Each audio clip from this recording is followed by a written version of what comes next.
Comme depuis lundi, on était venu à l'AG, non? Donc il n'y a rien. Nous avons reçu des messages de soutien de la part de la CGT de France. Communiqué de presse. Aujourd'hui, la situation sociale au Togo est en ébullition.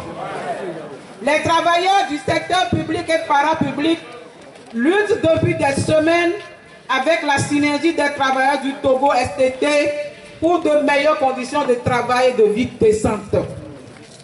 La jeune centrale syndicale, créée en 2013, est depuis de tous les combats.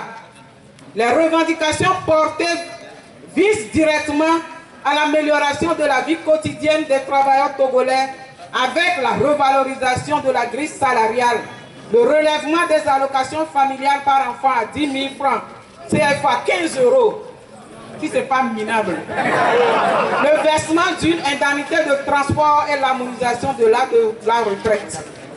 La STT est déterminée à obtenir satisfaction sur l'ensemble de ces points. Toutefois, elle se heurte au gouvernement togolais qui cherche à saper le mouvement social en délégitimant les actions de grève et en intimidant les grévistes.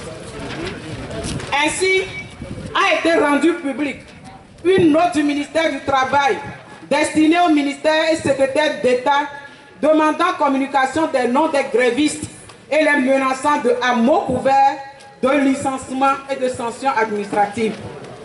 Plus inquiétant encore, lors d'une assemblée générale organisée par la STT le 15 mars, des hommes lourdement armés de machettes et de gourdins ont fait irruption et s'en sont pris violemment aux travailleurs.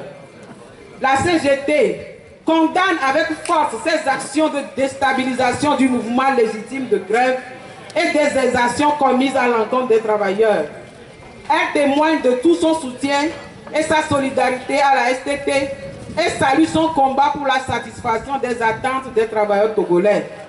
Elle rappelle que la grève est un droit fondamental et soutient la STT dans son interpellation du gouvernement togolais quant au respect des 8 conventions fondamentales de l'Organisation internationale du travail, OIT, dont notamment la convention numéro 87 sur la liberté syndicale et la protection du droit syndical, Montreuil le 18 mars 2015.